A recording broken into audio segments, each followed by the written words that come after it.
예, 오늘 우리에게 주시는 하나님 말씀은 구약성경 오바다서 1장 17절에서 21절 말씀입니다.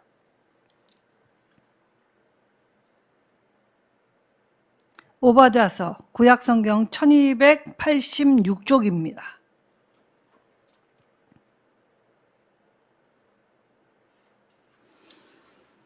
오바다서 1장 17절에서 21절 말씀, 제가 하나님 말씀 받들어 봉독하도록 하겠습니다. 오직 시온산에서 피할 자가 있으리니 그 산이 거룩할 것이요 야곱의 족속은 자기 기업을 누릴 것이며 야곱의 족속은 불이 될 것이며 요셉 족속은 불꽃이 될 것이요 예서 족속은 지푸라기가 될 것이라. 그들이 그들 위에 붙어서 그들을 불사를 것인즉 에서 족속에 남은 자가 없으리니 여호와께서 말씀하셨습니다.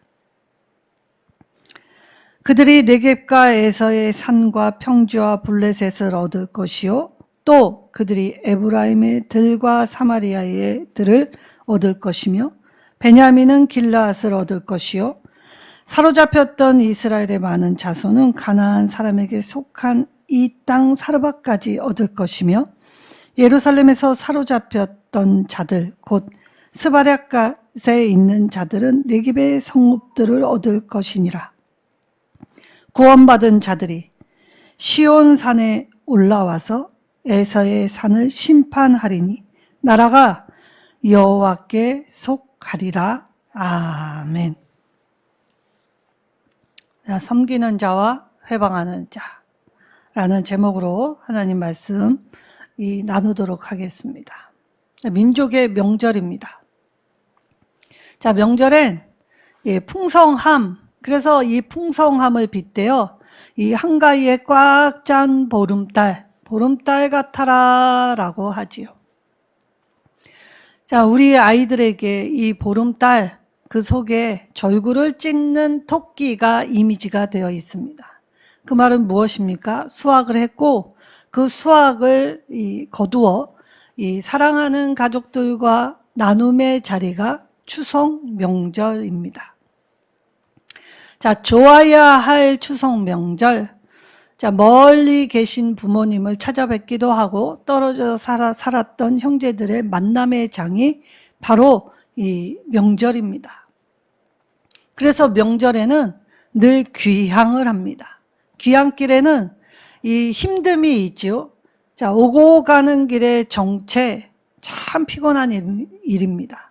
근데 우리나라는 매 명절에 이 피곤함에도 불구하고 이 일을 감행하는 이유가 있죠. 피곤한 너머에 부모님이 맞이해 주실 사랑, 그 사랑의 표현, 먹거리, 그리고 오히려 이 피곤함으로 돌아올 때 풍성하게 싸주시는 은혜가 있었기 때문입니다. 근데 반면 이 풍성함 뒤에 빛과 그림자, 자, 며느리들은 한숨 짓지요. 자, 어떤 며느리들은 손 하나 까딱하지 않는다고 합니다. 자, 그러면 부러움의 대상이겠지만 사실 그런 며느리들 많지 않습니다. 자, 여자들 수고해야 합니다. 자, 이때에 오늘날의 시대가 변할 때 남자들도 함께 참여는 하지만 그래도 아직도 여자들의 몫이 크지요.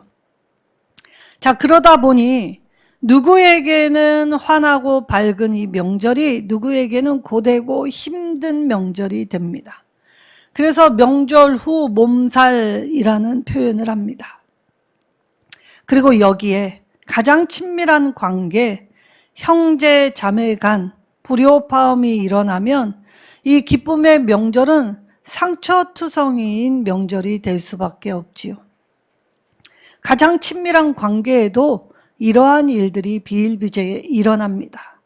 그래서 우리는 이 기쁨으로 만날 때 서로 주의해야 하지요.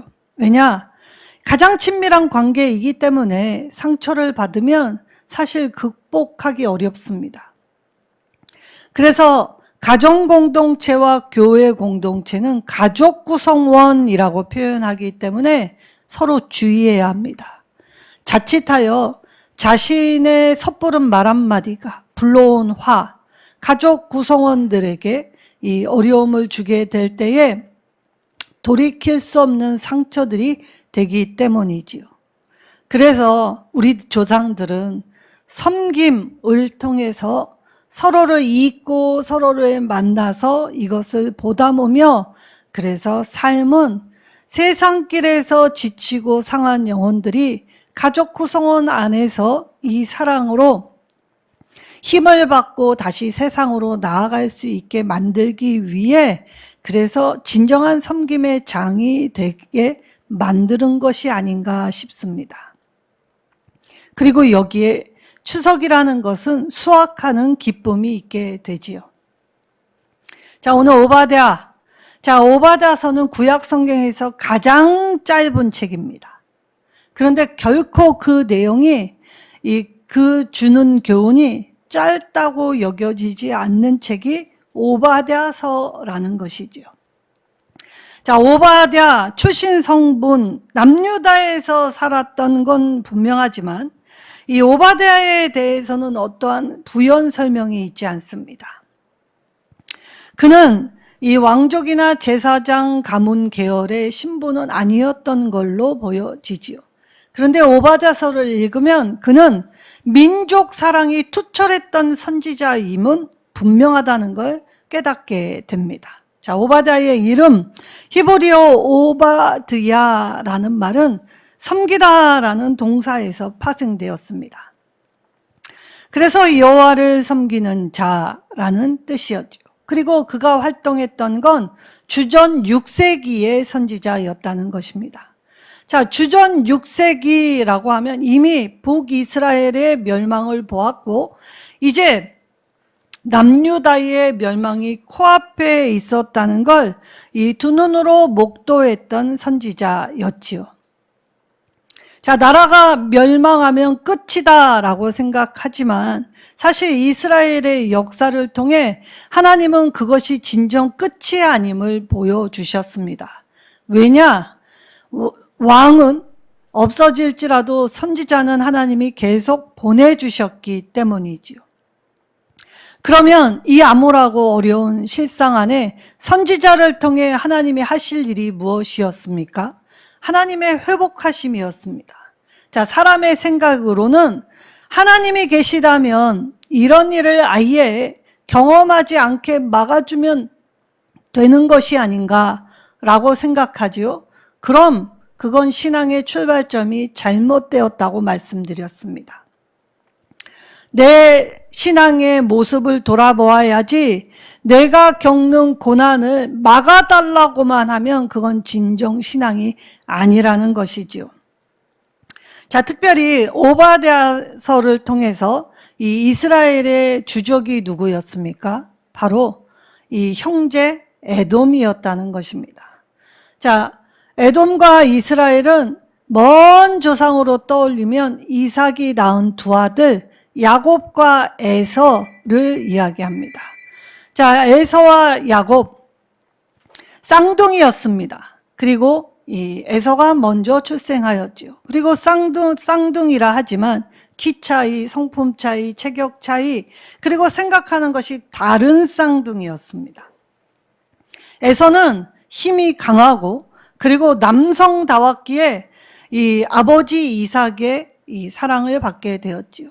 야곱은 반면 몸이 약하고 조용한 성격이었기에 어머니는 이 약한 아들 야곱을 사랑하였습니다. 근데 이 아버지와 어머니의 이 뚜렷했던 자식 사랑이 그만 이 가정을 나누어 놓게 되는 비극이 되었지요. 그래서 이 창세기 37장에 이 이삭이 죽을 때가 가까워서 이 두 아이들에게 이 축복을 하게 될 때에 이 아버지는 맏자식에게 이 축복을 하려 하였습니다. 근데 이 축복을 누가 가로챕니까? 어머니가 가로챕니다. 자, 어머니가 누구에게 돌리고자 했는가라고 할 때 이 약했던 아들 야곱에게 돌리고자 하였지요. 자, 그러면 부모의 편애가 이처럼 영적인 원리마저도 빚고 비틀어 놓을 수 있는가라고 할 때, 오늘 이 리브가의 행위는 결코 육신의 행위가 아닌 영적 행위였음을 알고 있지요. 자, 두 아이를 잉태할 때 하나님의 예언의 말씀이 리브가에게 임하였습니다. 자, 작은 자가 큰 자를 섬기리라 라는 말씀을 받을 때 육신의 눈으로는 이 약하고 미련하고 이 세상에서 나가 힘도 못 쓸 것 같은 이 아이가 과연 감당할까라는 세상적 시선이 아닌 영적 시선, 하나님이 하시고자 하는 일, 그래서 하나님은 약한 자를 통해 하나님 나라를 이루신다는 걸 깨달았기 때문에 이 리브가는 이 야곱이 아버지 이삭의 축복 기도를 받게 만들었던 것입니다.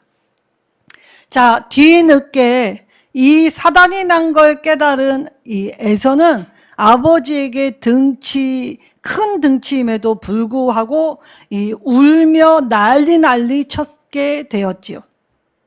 자, 이때 내게도 축복하여 주소서, 내게도 축복하여 주소서 하고 생떼를 부리게 되었습니다.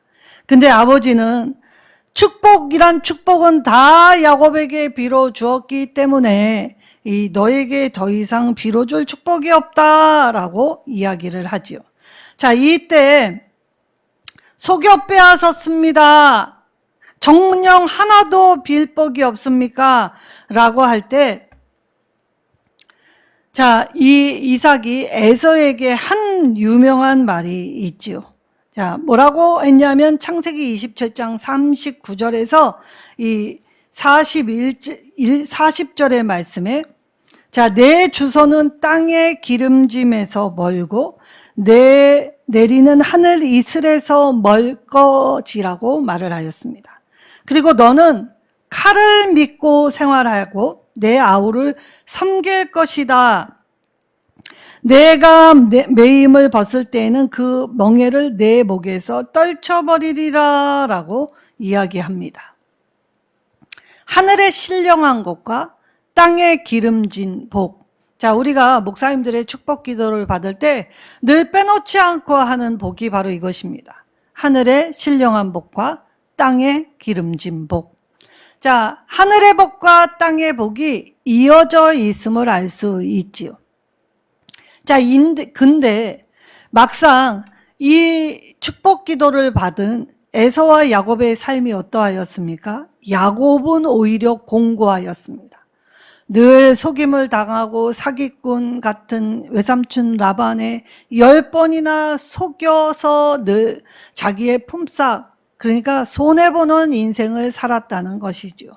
반면 에서는 어떠하였습니까? 칼을 믿고 생활할 것이라고 할 때, 자, 야곱과 에서의 인생 20년의 차이일 뿐인데 고작 20년 넘는 세월 속에 이 야곱은 험악한 세월을 살았고, 그리고 힘들게 어렵게 재산을 모았습니다. 반면 에서는 어떻게 되었습니까? 군사 400을 거느리고 야곱을 만나러 오고 있었습니다. 자, 그 말은 무엇입니까? 세상에 힘을 갖췄다는 것이죠.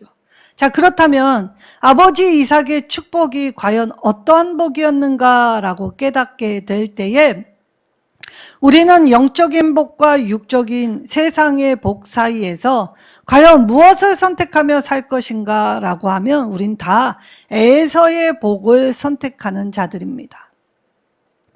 자, 나중에 에서와 그의 후손을 뭐라고 지칭했냐 하면 에돔이라고 지칭합니다.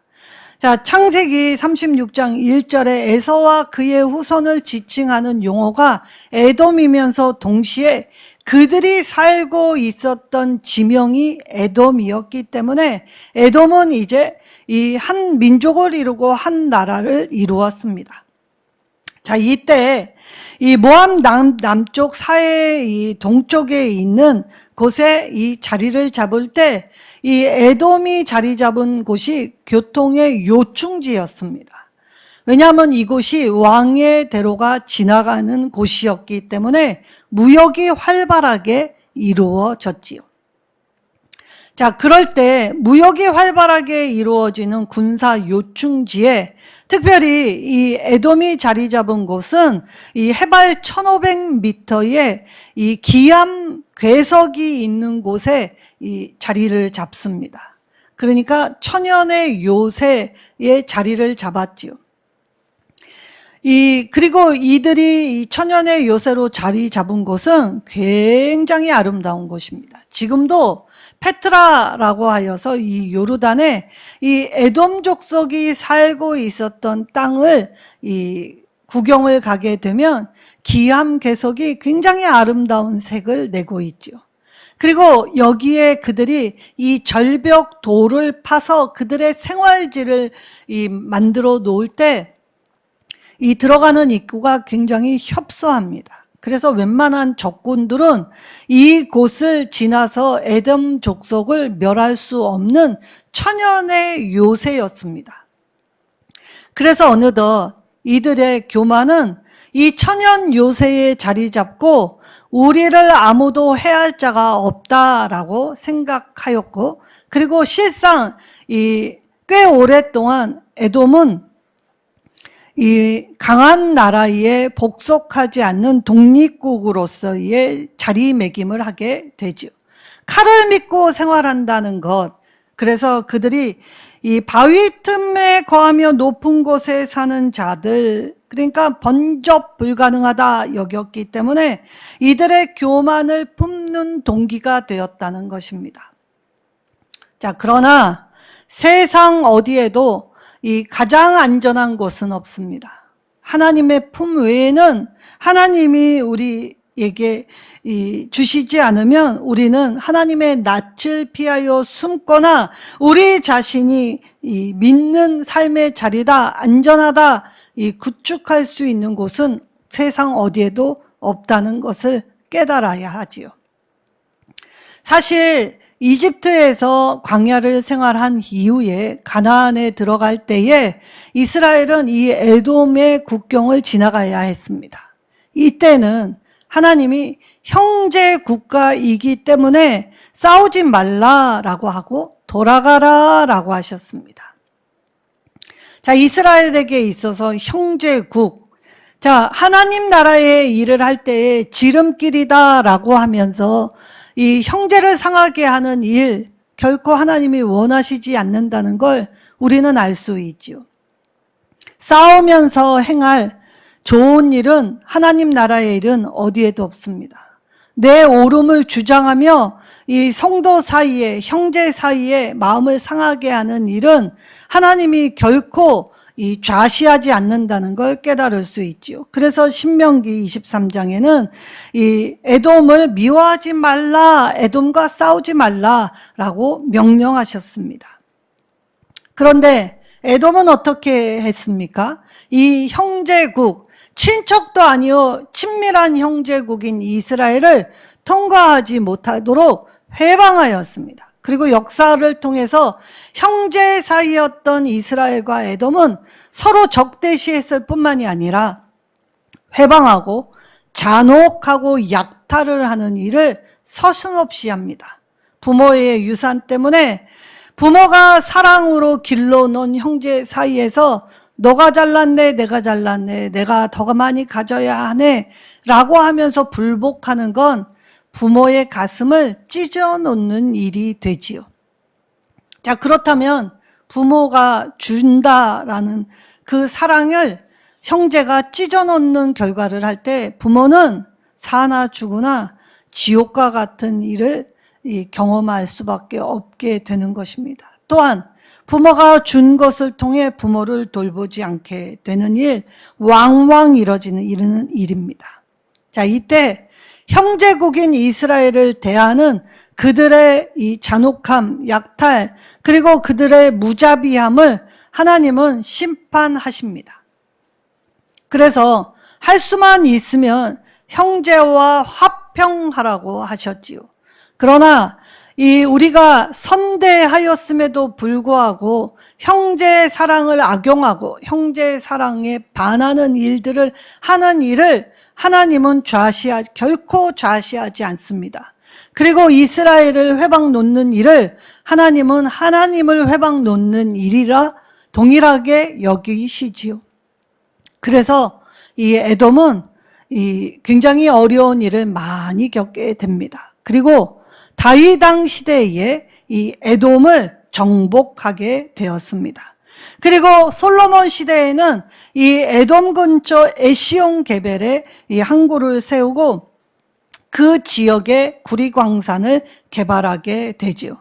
그래서 에돔은 이제 이 이삭이 했던 말처럼 에서는 야곱을 섬기게 되었던 것입니다. 자, 그리고 이스라엘이 나중에 솔로몬 이후에 분열 왕국 남과 북으로 갈리웠을 때에도 이 에돔은 처음에는 남유다의 이 치리를 받게 되었지요. 근데 이때 에돔의 왕자가 이 여호람 왕 시대 때 이 반란을 일으킵니다. 그리고 이집트의 도움을 받아서 약 40년간 독립을 쟁취하게 되지만 다시 아마시아 왕 때 이 에돔이 유다의 다시 통치를 받게 되지요.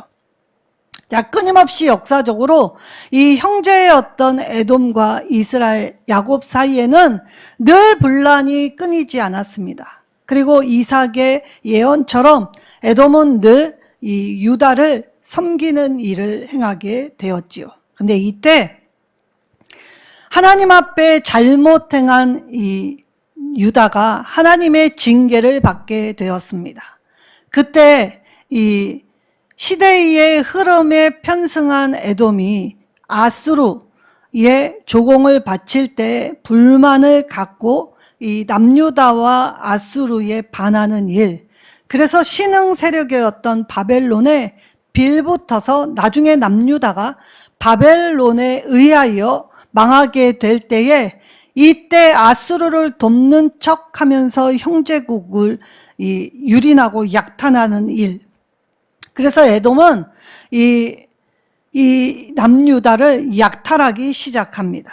이때 바벨론보다 더 잔혹한 일을 잔행하게 되죠.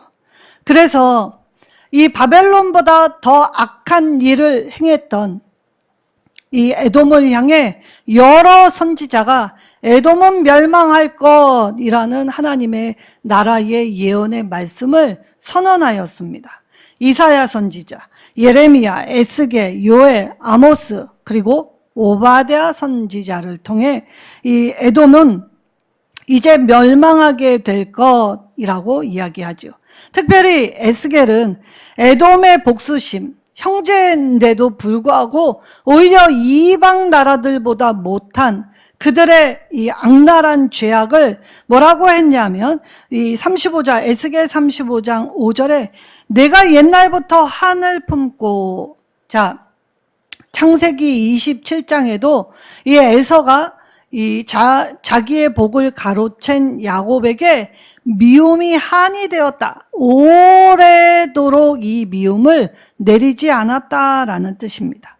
그래서 내가 옛날부터 한을 품고 이스라엘 족속의 환난 때 곧 죄악의 마지막 때에 이 칼의 위력에 그들을 넘겼도다라고 이야기하면서 이어서 뭐라고 하냐면 이스라엘 족속의 기업의 황무함을 즐거워했던 것 같이 내가 네게 황무하게 하리라 라고 말씀하십니다.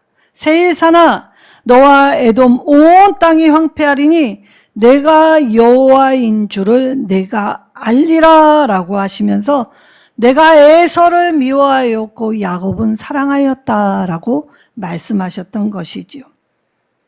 그래서 오바댜서는 이 이스라엘의 많은 주적 중 형제국이었던 에돔의 심판을 전면적으로 말하는 이 책입니다.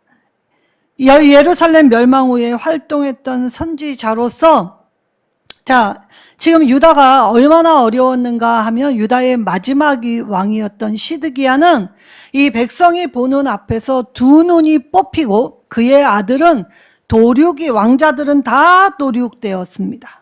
그리고 바벨론에 비참하게 끌려가게 되었죠.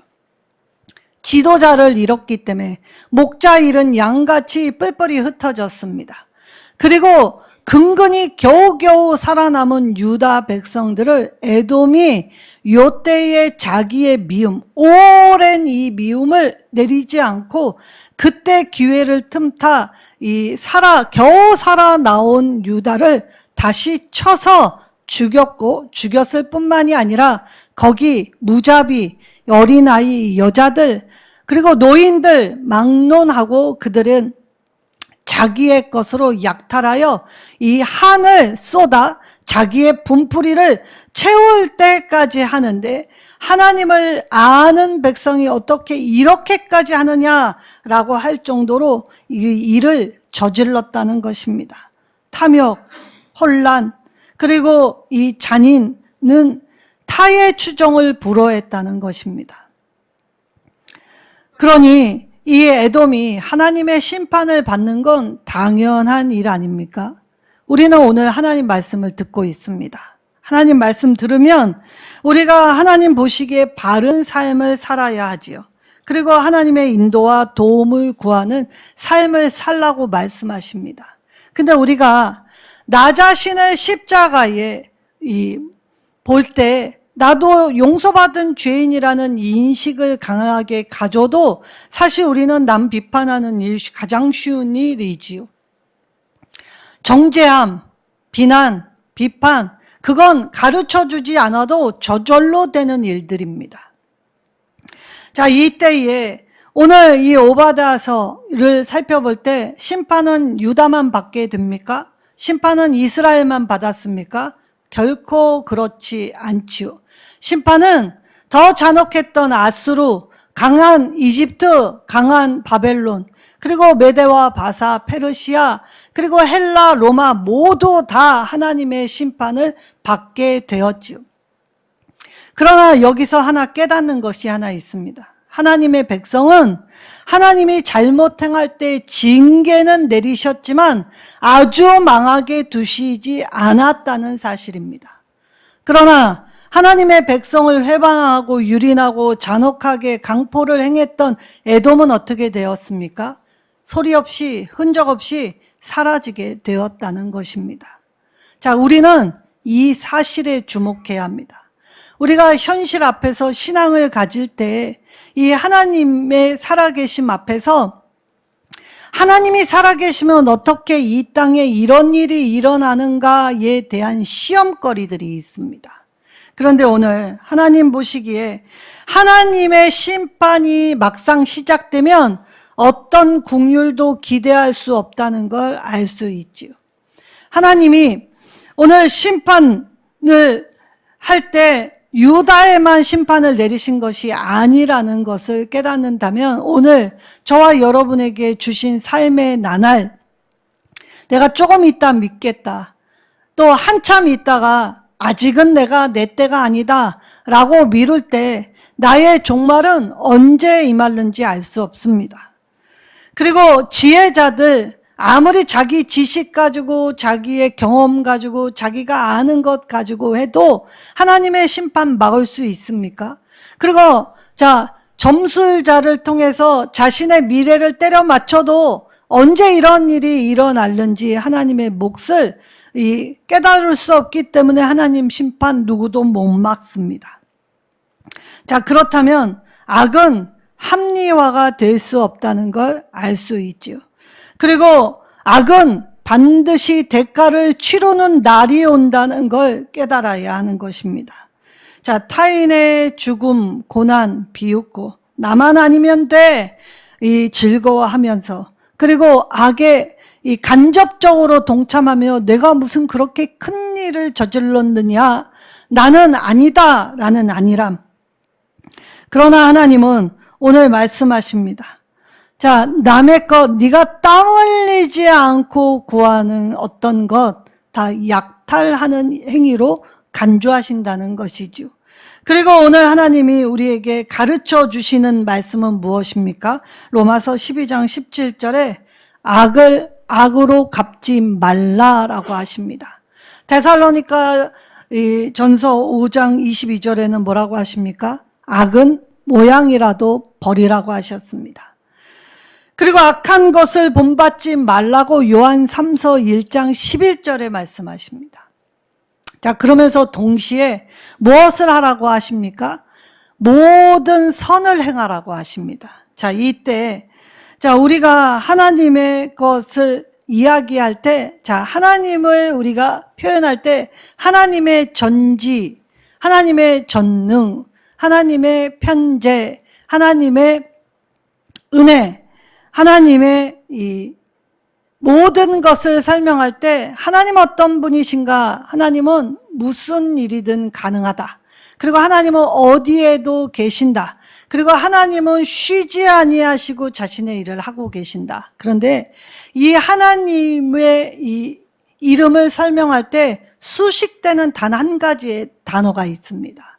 바로 이 히브리어로 옴니라는 단어인데 모든이라는 것입니다. 그러니까 하나님을 말씀할 때 하나님은 모든 걸 다 알고 계십니다.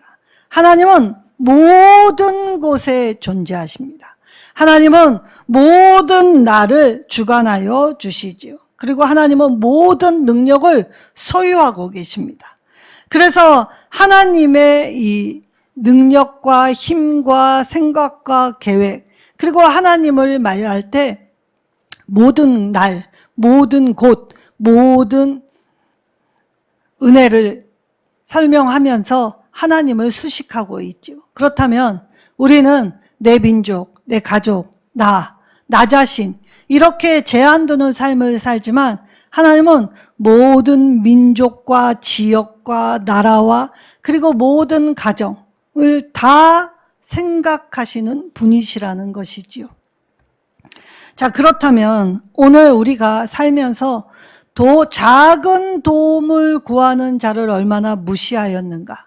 그리고 아직 나의 형편을 핑계 삼아 내가 도울 여력이 없다. 아직 나는 그러한 수준을 갖추지 않는다. 라고 하여 하나님이 나에게 맡기신 일, 사명, 그리고 내가 행해야 하는 일을 거절하거나 핑계하거나 미룰 때가 얼마나 많았습니까? 근데 하나님은 오늘 그러한 모든 것들은 이기적인 일들이요 잔인한 일들이라 말씀하십니다. 그렇다면 우리가 악을 버리고 하나님 앞에 악을 악으로 갚지 아니하며 이 악을 본받지 않은 행위는 반대로 하나님께 반응하는 일을 하라는 것입니다. 거창한 일을 하라는 것이 아니죠. 자, 성도는 늘 하나님이 징계를 내리실 수 있습니다. 잘못하면 벌 받는 건 당연한 이치이기 때문이지요. 그러나 오늘 하나님의 사랑은 이 징계 속에서 망하게 내버려 두시는 것이 아니라 극히 미비함 그리고 약함을 통해서 다시 일으켜 세주시는 은혜로 말미암아 이 하나님을 믿을 때 사망에서 생명으로 건져 구원해 주시고 자리를 옮겨 주신다고 합니다. 사랑하는 일 결코 쉽지 않는 일입니다. 그리고 이 말과 혀로만 사랑할 수조차도 없지요. 우리 주님은 십자가를 몸소 지시고 몸으로 보여주셨습니다. 자, 우리 명절에 우리가 한 가지 기억해야 하는 건 우리가 형제 사이의 불목은 오히려 남보다 못할 수 있다는 것이죠. 그래서 그리스도의 보혈의 피로 공동체된 교회 안에서나 또 혈육의 피로 연결된 이 가정 안에서 상처받으면 이 사실 치유되거나 극복하기 너무 어렵다는 걸 깨달아야 합니다. 이럴 때 우리가 무엇을 해야 합니까? 자, 내가 가진 힘으로 하나님께 반응할 때 용납, 사실 내가 할 수 없기 때문에 하나님 도와달라 하는 것이죠. 명절의 피곤함도 내가 이것을 왜 나만 해야 하느냐라고 하면 답 없습니다. 그러나 내 피로로 누군가가 즐겁다면, 기쁘다면, 건강하다면, 그래서 그 섬김의 자리에 애씀, 진실됨으로 감당할 때 그 무례했던 사람들 앞에 사랑으로 녹여낼 때 이것이 사랑임을 언젠가 깨닫는다면, 사랑을 깨닫게 된다면 자신의 부끄러움을 고백할 날이 옵니다. 오늘 이 민족의 명절 앞에 우리가 깨달아야 하는 건 훈련, 사랑은 섬김 없이 베풀 수 없다는 것. 그리고 이 에서와 야곱은 역사를 통해 끊임없이 반목하였지만 그 끝은 서로 달랐다는 것을 깨닫게 될 때에 오늘 모든 것에 모든 은혜를 주신 하나님께 반응하여 모든 내 삶의 시간, 모든 날, 모든 만남, 그래서 모든 것 되신 하나님 앞에 선함에 반응하여, 그래서 오늘 하나님과 함께 동행하는 저와 여러분이 될 때 삶이 회방하는 인생인지 섬기는 인생인지 결과를 가르게 만들어 주신다는 것입니다. 오늘 하나님 앞에 우리가 회복시켜 주시는 삶의 자리에 내가 먼저 행하고 내가 먼저 손 내밀어주고 내가 먼저 품어주는, 그래서 우리도 그리스도의 본을 따라 선한 하나님께 반응하게 되시는 저와 여러분, 그래서 이 귀한 날, 복된 날, 사랑의 날에 내가 징검다리가 되고 내가 통로가 되고 내가 도구가 되어, 그래서 가족 구성원들을 그리스도의 사랑으로 섬길 때 이 사랑의 풍성함으로 하나님을 전하고 증거하는 놀라운 영성의 자리까지, 그래서 하늘의 신령한 복과 땅의 기름진 복으로 우리가 마땅히 행해야 할 선을 행함으로써 하나님과 동행하시는 일선 누림의 성도들이 되시기를 예수님의 이름으로 축원합니다. 오늘 이 말씀 떠올리면서 하나님 이 말씀 붙잡고 결단하며 기도하겠습니다. 하나님 보시기에 바른 삶을 살아가고 하나님의 인도와 도움을 구하는 우리 명절 기간이 되게 해달라고, 그리고 우리를 통해 이제 하나님 회복되고 치유되고 하나가 되는 은혜가 더하여지게 해달라고 우리 주여 한번 부르짖고 말씀 붙잡고 기도하겠습니다.